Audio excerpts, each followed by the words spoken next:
Sorry. Prys die Here, ons is volgende hier, soos ek gesê het, om eer te bring, om te kom sê, dankie Vader, vir die grootste offer aan die kruis. Hierdie dinge moes gebeur, sodat die vyand oorwin kan word, sodat sonde oorwin kan word, sodat siekte oorwin kan word. Hoekom praat ons van Goeie Vrydag, as dit dan so traumatiese gebeurtenis was, of is, waar iemand moes sterf om as offer vir ander se sondes en se tekortkominge. Die goedheid in hierdie dag is die feit dat daar redding vir ons, 'n weg vir ons geskep is om die ewige lewe saam met Christus te kan deurbring. Om as gelowiges, as kinders van die Here, as disippels van God, die voorreg te kan hê om deur Jesus se offer. Dis die goedheid in hierdie dag. Saam met die trane, saam met die trauma, saam met al die ongekende angs en dinge wat gebeur het in Getsemane. Jesus het vooraf geweet wat vir hom wag, die lot wat daar op hom wag.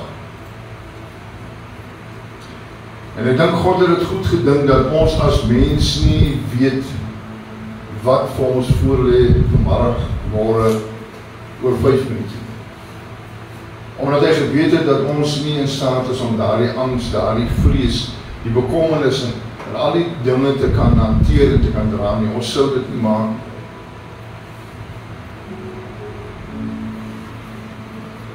En die nag in Getsemane was Jesus met hierdie ongekende angs. Soveel angs dat ek het nou nie die mediese term nie, maar dit is 'n moontlikheid, daar is 'n mediese term vir dit, dat die angs so groot was, dat sy bloedvate so vergroot het, dat die wande vernou het, dat die bloed kon deurgaan na sy sweetklere toe. Dis hoekom daar staan, dat sy bloed het geword soos, sy sweet het geword soos druppels bloed. En daarom is dit belangrik dat ons sal besef wat 'n groot angs dit is wat Jesus beleef het. Ek dink nie een van ons het al op daardie vlak angs beleef nie. Ons kan almal vanmôre getuig van waar ons angstig was, waar ons bekommerd was, waar ons gevrees het vir iets. Maar ek dink nie een van ons was al op daardie vlak nie. So dit moes verskriklik gewees het om te weet waardeur jy gaan, wat lê vir jou voor, maar nog steeds aan te gaan. En ek glo Jesus het 'n keuse gehad, waar hy gesê, Vader, laat hierdie beker by my verbygaan. Nie my wil nie, maar u wil. Hy kon gesê, Vader, ek is jammer, ek sien nie kans nie. Maar hy besef dat daar hierdie verantwoordelikheid op hom is. Die noodsaaklikheid om hierdie offer te bring, sodat daar verlossing kan wees vir mense in die geslagte na hom en na die bestaande geslag. Kom ons stap so bietjie deur tot by die kruisiging. Ons kuier altyd lekker rondom die Kersverhaal en die donkies en die kamele en die beeste en die koeie en wat ewer by die krib was, maar kom ons kuier vanmôre so bietjie rondom en ons sien dat Jesus hier in Getsemane gaan afsonder het, gaan praat met sy Vader en gaan sê, Here, as dit nodig, as dit u wil is dan, maar as dit is dat ek nie nodig het om dit te doen.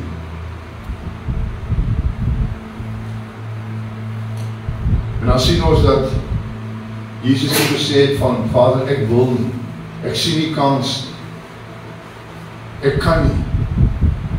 Ons is so baie keer geneig om te sê, ek kan nie.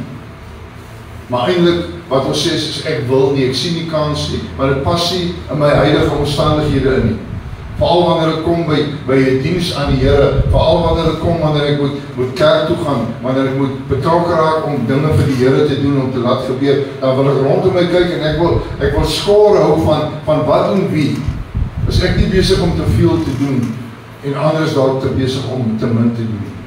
Ons moet verstaan en besef dat soos Jesus verheerlik was en by sy Vader is, ons eendag ons loon sal ontvang vir ons betrokkenheid by God se koninkryk, by evangelisasie, ons het laas Sondag gepraat en sê, dis deel van Christen leefstyl.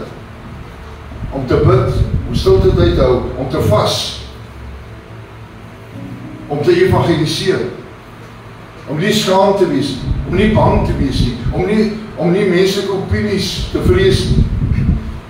Is dit belangrik dat ons soos Jesus die vrymoedigheid sal neem, sê Vader, ek voel nie vanmôre om te kan opstaan en praat voor mense nie, maar as dit nodig is sal ek, want ek weet, U gaan my bemagtig, soos in Moses.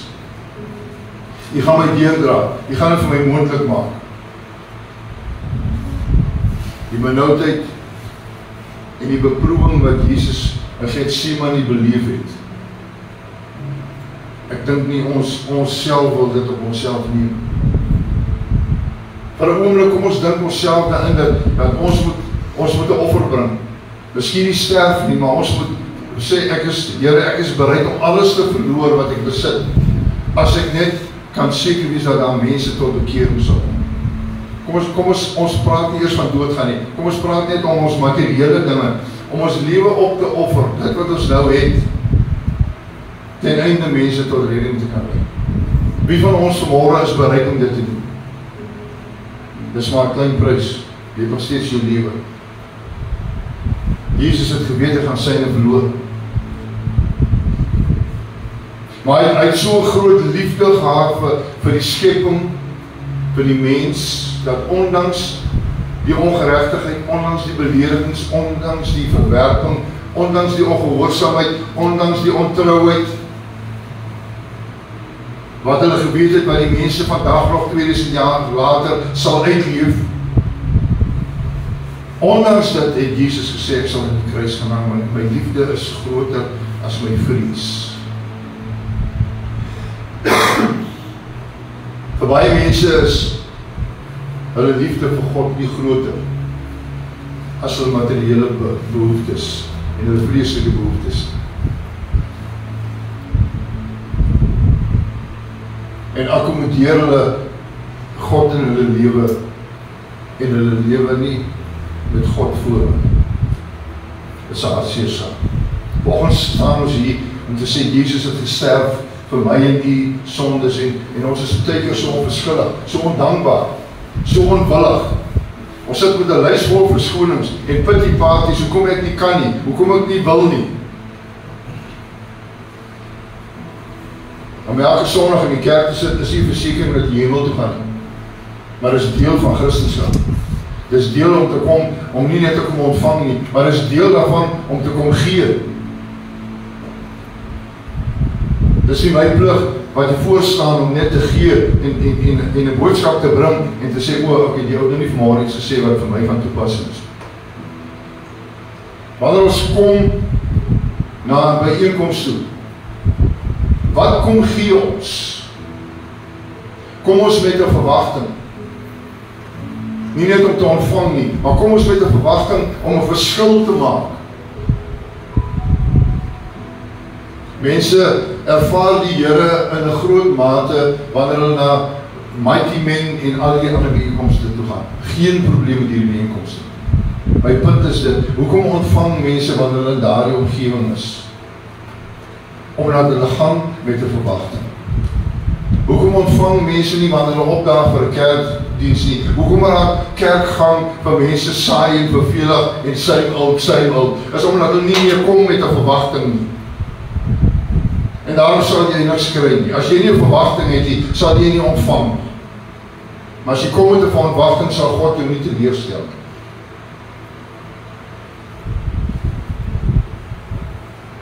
En dan sien ons hoe alles is daar 'n Judas wat Jesus verraai. 'n vertroueling. Iemand wat vertrou was met die beurs, met die geld van die disippels en van Jesus. Iemand wat na aan Jesus geleef het. En hy gaan verkoop Jesus vir 30 silwerstukke. Ons sien ook dat Jesus ondanks die situasie toe hy gearresteer word deur die soldate en ondanks sy situasie, die angs en die benoudheid en ondanks die situasie waarin hy is, waar hy onregverdig gearresteer word, dink hy nog aan ander toe een van sy disippels die oor van 'n soldaat afhak. Toe vermaan hy die disipel en hy herstel die soldaat. Maar dit word nie gesien as hierdie man wat ons wil arresteer, moet God werklik die seun van die Here wees. Nee. En dan word Jesus voor die owerhede gebring. En ons sien ook later dat Petrus Jesus verloon het en nadat Jesus hom vermaan het en gesê het, jy gaan my verloon voor die hand kry. En hy het dit ontken. En ons sien die skare wat 'n paar dae van tevore, 'n groot deel van hulle wat 'n paar dae van tevore hulle klere en palmtakke gegooi het en uitgeroep het Hosanna. Ons sien hoe hulle skree, kruisig hom, aangevuur deur emosie.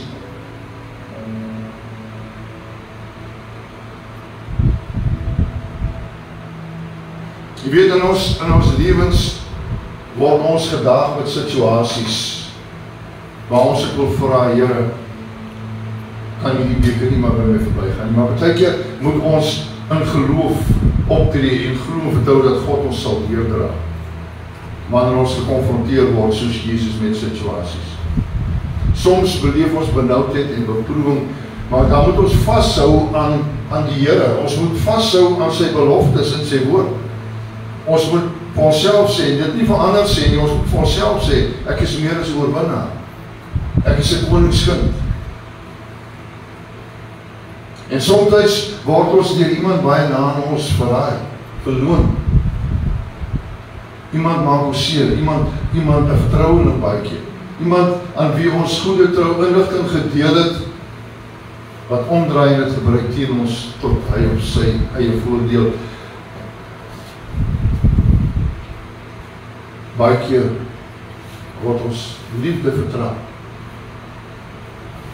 En baie keer is daar mense wat ons wil kruisig, mense wat ons wil veroordeel op grond van onvolledige inligting, op grond van aannames en opinies van ander mense, gevolgtrekkings wat mense maak. Ek het die week weer beleef, gister het dit weer beleef. Iemand my geconfronteer oor 'n saak en my gesê, maar wat nou? Toe sê ek weet nie waarvan jy praat nie. Dis 'n straatstorie.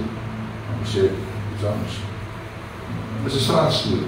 Maar mense maak aannames op grond van onvolledige inligting en 'n hartlike daarmee, hulle kry nie die feite. Die mense toe hulle vir Jesus kom haal het en hom te kruisig, het nie hulle feite reg gehad. Hulle het gegrond, dit was gebaseer op jaloesie, op afguns, op vrees van mense wat hulle posisies gevrees het. Vir hulle posisies gevrees. Ons is baie keer onwetend 'n bedreiging vir iemand anders wanneer ons die Here dien. Die vyand wil nie sien dat ons voluit vir die Here leef nie. Hy wil nie hê dat God se krag deur ons werk nie, want dan word hy geneutraliseer. Ons sien dat Jesus die geesteling en die bespotting en die doringkroon en vernedering en al die dinge beleef het. Jesaja 52 vers 13 tot 14.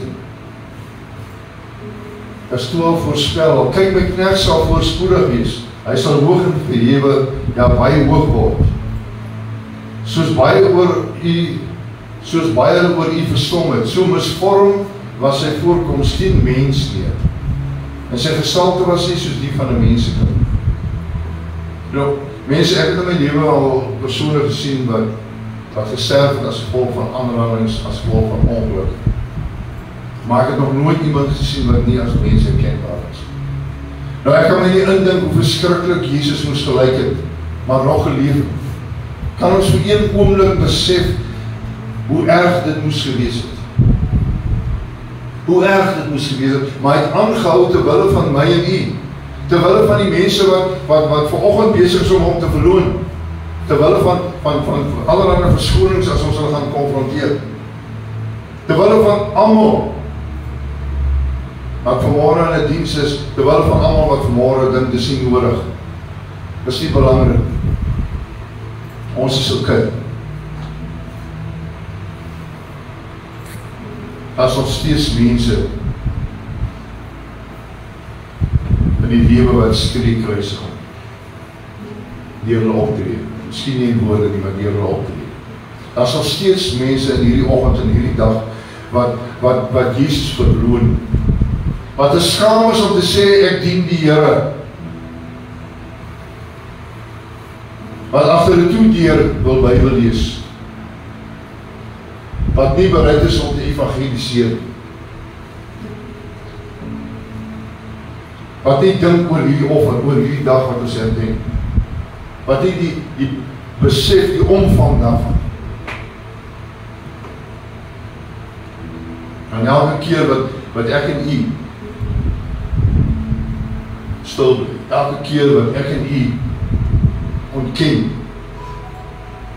elke keer wat ons maar so deelneem en maar 'n bietjie help met die skurwe grappe en so 'n bietjie vloek hier en 'n bietjie groot praat daar en 'n bietjie lees hier en 'n bietjie skree daar,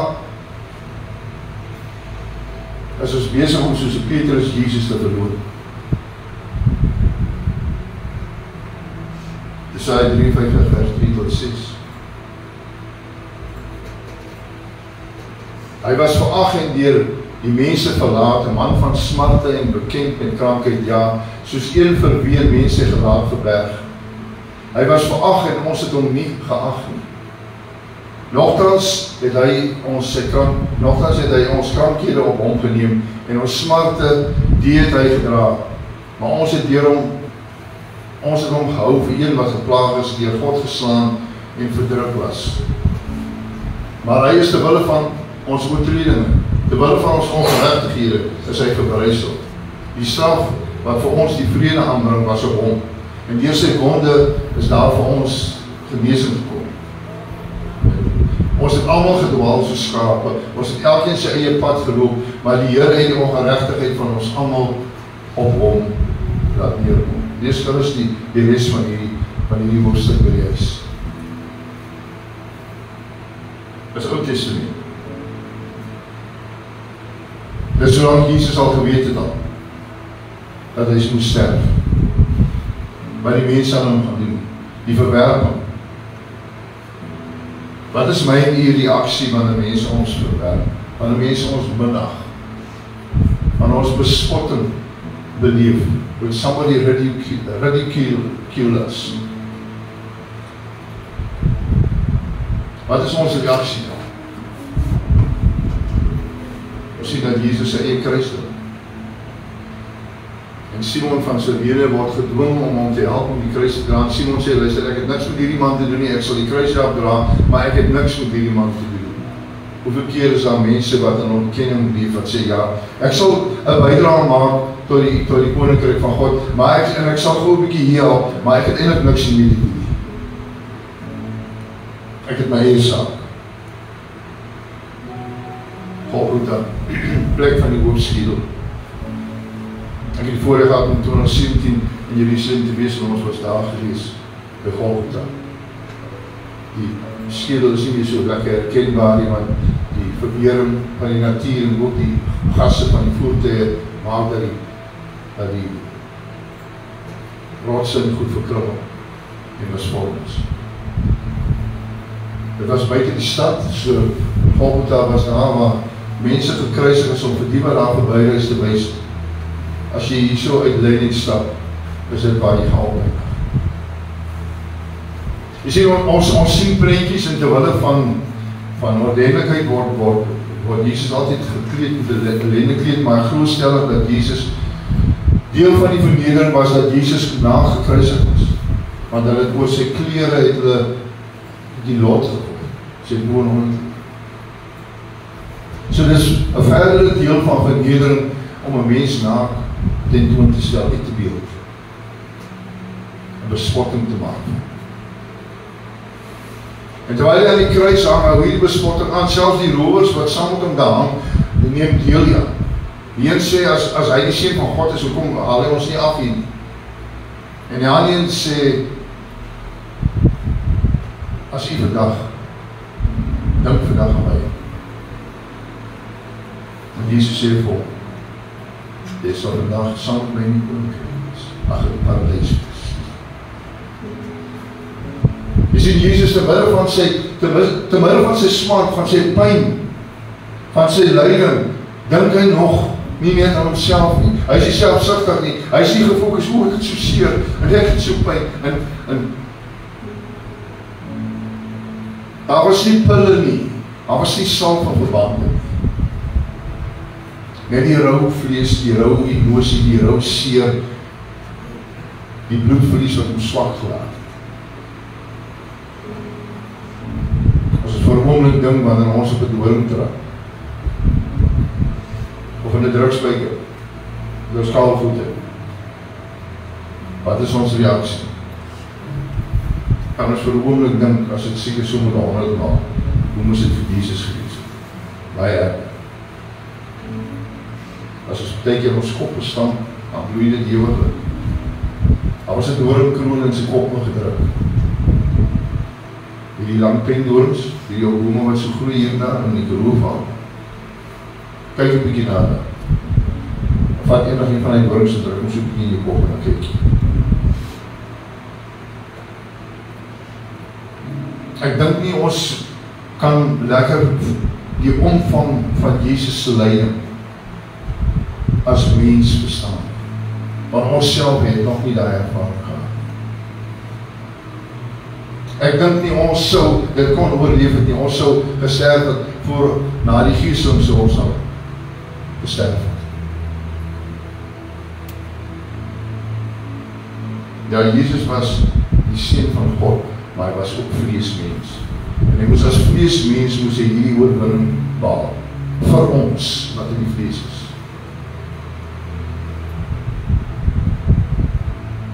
En dan kom maar 3 ure van duisternis, van die 6de tot die 9de uur, en Jesus roep uit, Eloi, Eloi, lama sabachthani, my Lord, why did you forsake me? Here, my God, waarom het jy my verlaat? Ek dink dit was so 'n oomblik, toe Jesus al die siektes, kom ons dink vir 'n oomblik aan al die ongeregtighede, sondes, dinge wat mense uiteindelik doen, in die ergste graad. Vergrype, mishandelings. Kom ons probeer hierdie prentjie opstokker, dat in daardie een oomblik het Jesus al daardie dinge op hom geneem.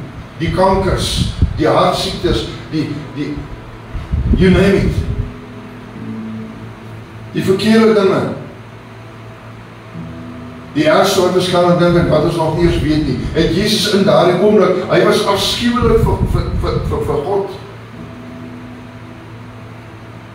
Omdat hy hierdie dinge op hom geneem het, omdat hy bereid was om hierdie goed te ervaar in sy liggaam. Hy het nie net soos tattoos op sy liggaam, stickers op sy liggaam gesit nie, nee, hy het dit ervaar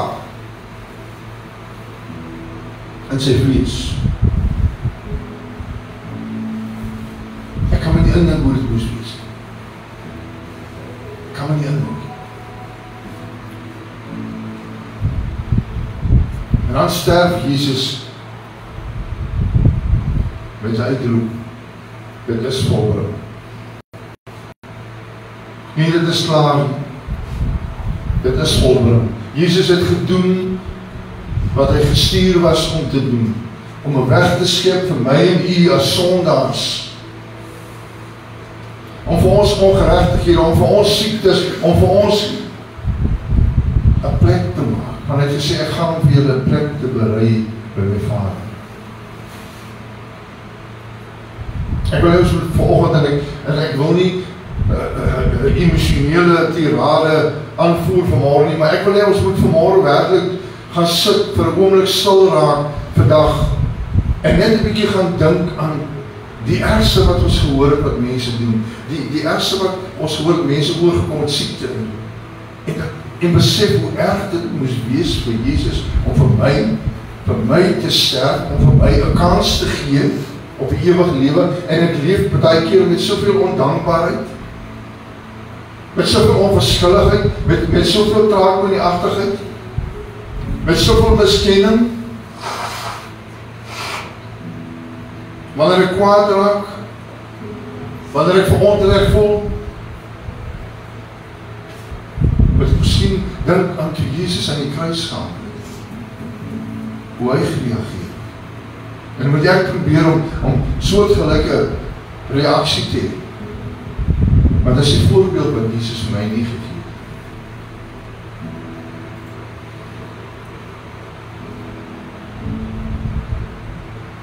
Om ondanks die ongeregtigheid, om ondanks die onregverdigheid, om ondanks die verwerping, om ondanks die pyn, die seer, die vernedering, nog steeds te sê, ek sal dit doen, maar ek wil dit wegskip vir die wat glo in my, wat glo in my Vader. Dit is volgende. Toe dit gebeur, toe Jesus daardie woorde uitdruk, toe skeur die tempelkleed wat die allerheiligste van die gesê. Wanneer die priesters mag ingegaan om te gaan offer. Gou iets interessants met die deel, dat wanneer die priesters ingegaan het hulle klokkies gehad wat aan hulle kleed gehad. En daar was 'n tou om hulle een been vasgemaak. Sodat die allerheiligste was so heilig gewees, dan sou hy die geringste iets doen wat God afronteer of nie volgens God se wil is. Dan sou hy sterf. So die klokkies was 'n teken dat hy lewe daar binne. Die tou was as die klokkies stil raak om hom uit te trek, want niemand kon hier instap en gaan haal. Dis so heilig die allerheiligste in die tempel was.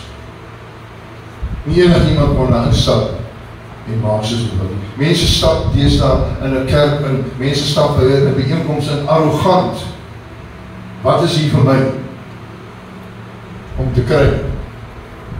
Hoe gaan ek geëntertain word? Hoe gaan ek emosioneel 'n bietjie opgejaag raak? Wat is hier vir my? Toe daardie tempelkleed skeur van bo na onder, so dis nie 'n mens wat hom gaan skeur van onder na bo. Toe daardie tempelkleed skeur van bo na onder, word die allerheiligste vir my en u opgemaak. Dis die teken dat ons nou toegang het hierin. Ons het nie meer 'n priester nodig om te gaan offer. Ons het nie meer sekere rituele nodig om God in die allerheiligste te nader. Ons het vrylik toegang. En as ons om ons kyk na mense se arrogansie, hoe hulle omgaan met die dinge van die Here, die taak met die agterheid, die me, my en I wat op die troon sit waar God moet sit, dan wonder ek of hierdie offer wat ons vandag herdenk, of hierdie offer werklik vir hulle belangrik is. Of hulle besef die intensiteit daarvan, die grootheid daarvan.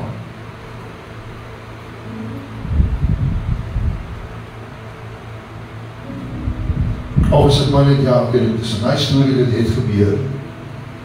Ek is okay. Jy sien, ons is baie keer geneig om arrogant te raak. Want ons is suksesvol en dit gaan goed en dan begin ons so 'n bietjie die Here aan een kant te skuif, want ek moet nou my voorspoed geniet, ek moet uitleef dit wat ek mee gebless raak. Hoe die Here seën my, as jy seker, so die duiwel sien om ons weg te hou van die Here. Want as die duiwel my seën, kan ek my speedboot koop en my lang karavaan en my off-road karavaan en my vol bakkie, met die groot wiele. Dan kan ek 'n bietjie gaan toer en gaan jag en gaan al die dinge doen. Want hoe die Here seën my so. En seker maak is die Here, want as daardie dinge jou weghou van die Here af, as daardie dinge tussen jou en jou diens aan God kom staan, as dit die Here in jou lewe verwater en afwater, dan is dit nie van die Here af nie, of jy's 'n baie swak rentmeester. Dan wil ek vir jou sê, dis heel waarskynlik uit 'n ander poort uit. Miskien self gemaak. Ons vergeet so maklik die genade van God. Ons vergeet so maklik die offer wat Jesus gebring het aan die kruis vir my nie. Kom ons vanoggend besef ons net weer Wanneer ons die nagmaal gebruik, kom ons besef net vanmôre die offer, daardie simbool, wat het gevat het, die pyn, die opoffering, die gehoorsaamheid, die simbool van Jesus se liggaam, hoe dit gekastei was, die seer, die pyn wat ek en u gevoel het, is nie 'n patch teen wat Jesus ervaar.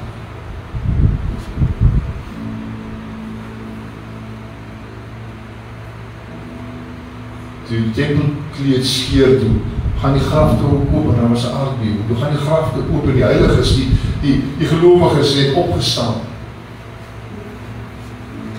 En ons op Sondag praat oor die hemelvaart, maar toe het baie van hierdie dooie mense lewendig geword in die stad gaan. Ek vind dit nie skrikwekkend. As jy gewoon wat al 5 jaar terug oorlede is, skielik hierdie straat in die môre geskeed. Maar dit is so groot God, ons die niks is by onmoontlik, hy gaan nie dooie sal opstaan. Amen. Hemelse Vader, ons kom vanmôre sê baie dankie. Baie dankie is eintlik, want dit klink die woorde is eintlik ver te min vanmôre hier. Waar ons nou gaan by die nagmaaltafel aansluit, Here, ek vra dat ons sal doen met die grootste respek en die grootste eer, maar nie net as 'n ritueel, 'n tradisie, maar werklike dankie sê, Here, vir u offer. Dat ons ook niet sal besef vandag, Here, dat hierdie offer so groot, so fantasties is, Here, dat ons self dit nie kon doen. En as we vanmorgen die doel van prys sê, baie dankie dat u dit vir ons, namens ons gedoen het, Here, sodat daar vir ons 'n weg is, om die ewige lewe. Dat die Gees ons sal dring, Here, tot gehoorsaamheid. Ons loof en prys u daarvoor in Jesus Christus naam. Amen.